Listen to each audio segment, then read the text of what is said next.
Esdras foi um sacerdote e escriba que liderou um grupo de exilados judeus de volta a Jerusalém. Geralmente as pessoas se perguntam quem foi Esdras por conta do livro do Antigo Testamento que traz seu nome. O nome Esdras pode significar tanto ajuda, do original Ezra, como Jeová ajuda, caso seja uma abreviação de Azariahu. Além dos registros sobre ele no livro que leva seu nome, Esdras também é citado no livro de Neemias. Esdras era filho de Seraías, e genealogia registrada sobre ele fornece fundamentação suficiente para remontar sua linhagem sacerdotal até Arão, fazendo com que ele pertencesse à principal corrente sacerdotal de Jerusalém. A Bíblia menciona Esdras especialmente como um sacerdote, especialmente como um escriba e também como escriba e sacerdote, ou seja, com funções acumuladas. O relato bíblico ressalta que Esdras era um escriba versado na lei de Moisés. Naquela época, um escriba geralmente era um funcionário do governo designado para executar algumas funções administrativas, como por exemplo, ser um oficial do exército responsável por fazer o controle e alistamento de contingente, ser encarregado do palácio ou ser a pessoa que cuidava de importantes funções literárias, como redigir crônicas e documentos reais, além de fazer cópias de textos sagrados. Esdras provavelmente possuía uma posição de prestígio na corte persa, tanto que ele foi encarregado de exercer a função de um tipo de secretário de Estado dos negócios judaicos.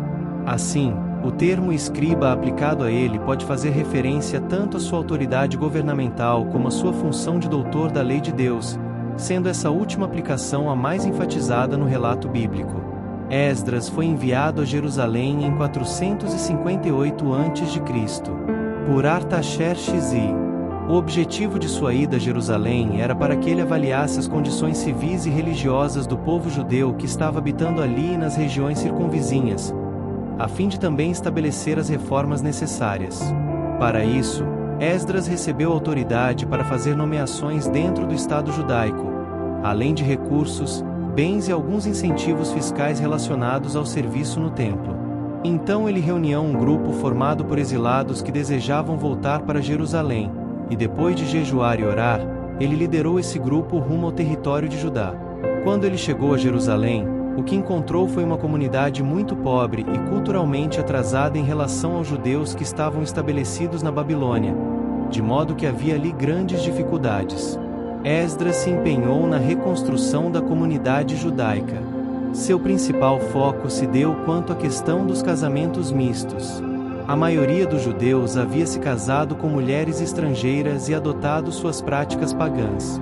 Esdras ficou muito angustiado, pois identificou que tal comportamento tinha corrompido os judeus com idolatrias e costumes pecaminosos, prejudicando a adoração ao Deus vivo.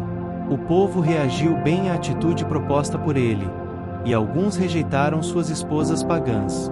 Vale ressaltar que o sucesso de sua missão se deu porque a boa mão de Deus estava sobre ele, bem como o apoio que recebeu de Artaxerxes foi devido ao fato de Deus ter movido seu coração.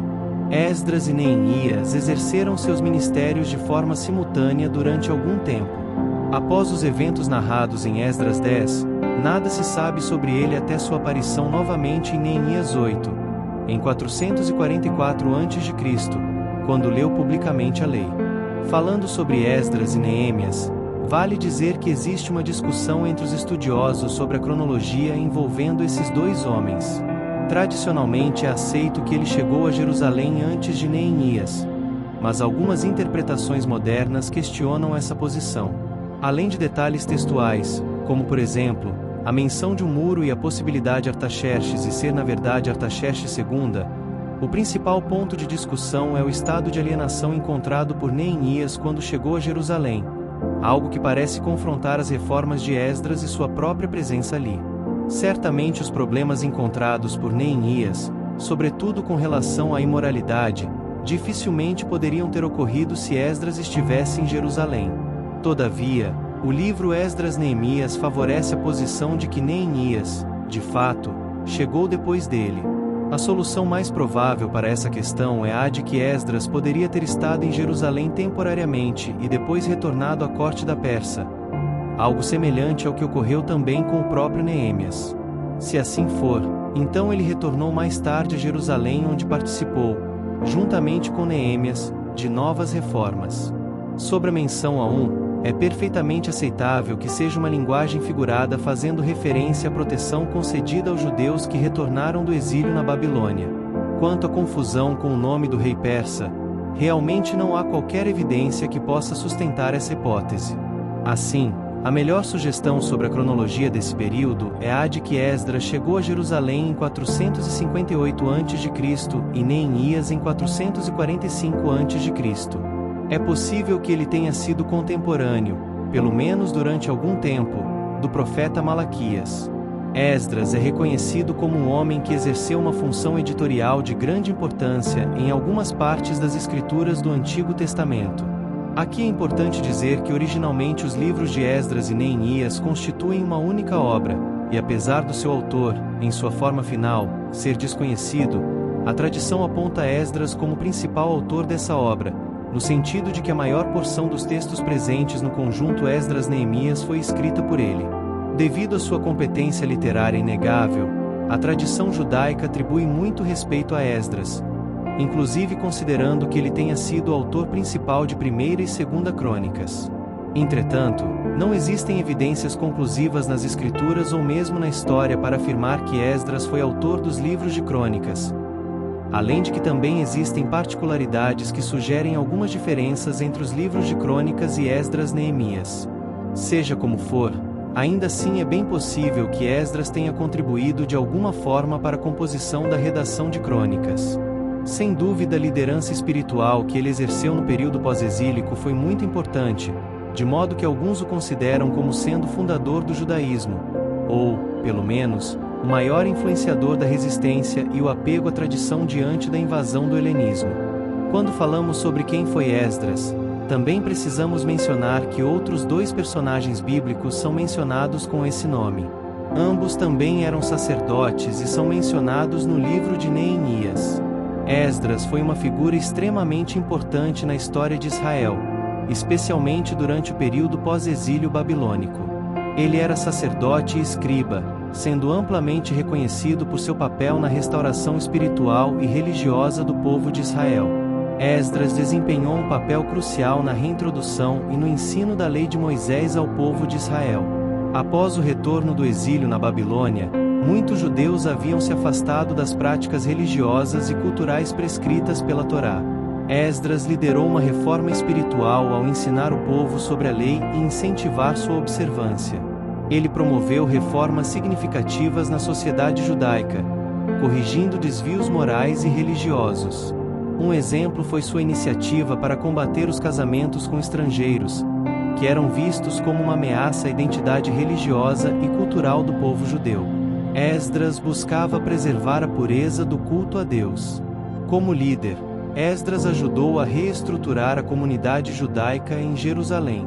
Ele reuniu o povo, realizou leituras públicas da lei, como narrado em Neemias 8, e liderou momentos de confissão e arrependimento. Isso foi essencial para restaurar a coesão espiritual e social entre os judeus. Esdras é frequentemente creditado como um dos responsáveis por consolidar o judaísmo como uma religião centrada na lei escrita. Ele organizou e preservou textos sagrados, contribuindo para a formação do cânon bíblico e fortalecendo a identidade do povo de Israel como o povo do livro. Esdras é descrito como um homem de profunda devoção a Deus, comprometido com a oração e o estudo da Escritura. Seu exemplo pessoal inspirou o povo a seguir seu chamado para a renovação espiritual. Em resumo, Esdras foi fundamental para revitalizar a fé, a cultura e a identidade nacional de Israel após um período de grande crise. Seu trabalho ajudou a estabelecer as bases para a prática religiosa e a vida comunitária que sustentariam o povo judeu nos séculos seguintes. Deus escolheu Esdras para a missão de restaurar a lei e guiar o povo de Israel porque ele possuía características e qualificações específicas que o tornavam ideal para essa tarefa. Esdras pertencia à linhagem sacerdotal de Arão, o que lhe dava autoridade espiritual e legitimidade diante do povo de Israel.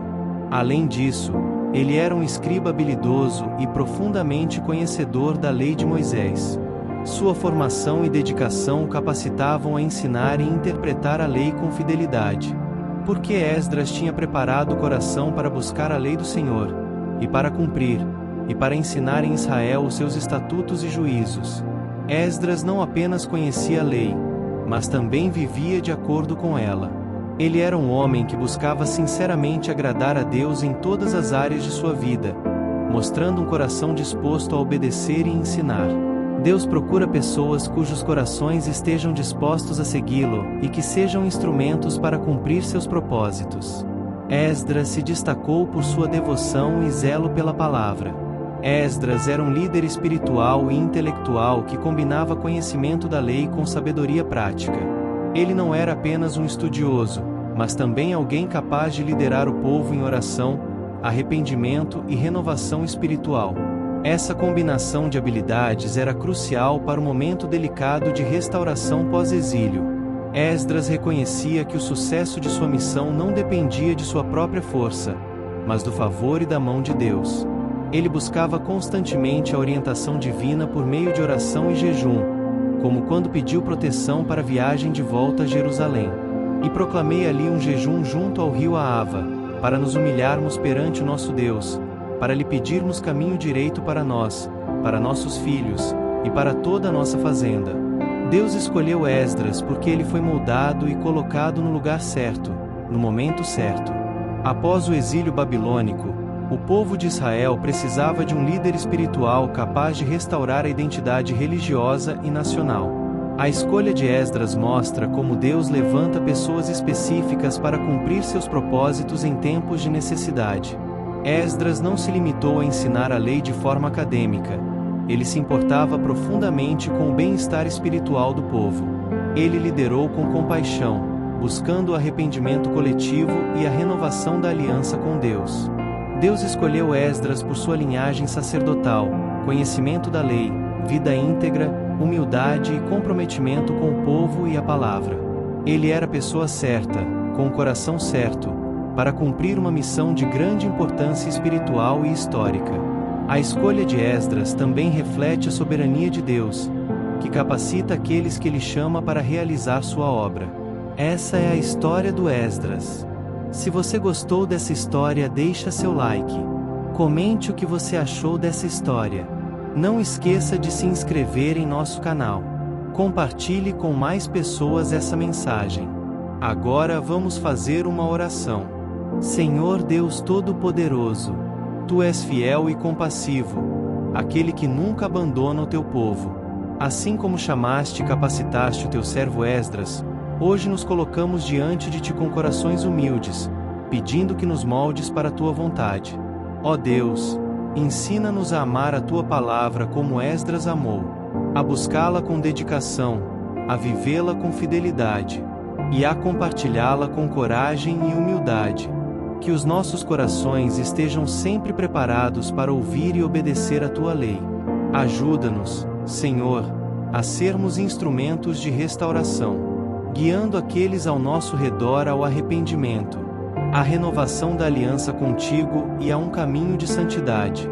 Que tenhamos coragem de enfrentar desafios e discernimento para liderar com sabedoria e compaixão. Deus, dá-nos a fé que Esdras demonstrou, confiando em Ti mesmo em tempos difíceis, sabendo que a Tua mão está sobre aqueles que Te buscam com sinceridade. Que em cada decisão, grande ou pequena, possamos buscar a Tua orientação. Hoje, Senhor, pedimos que nos uses como usaste Esdras. Restaura em nós a alegria de caminhar na Tua luz, e faz de nós exemplos vivos da Tua bondade e misericórdia. No nome de Jesus, o nosso Redentor, nós oramos. Amém.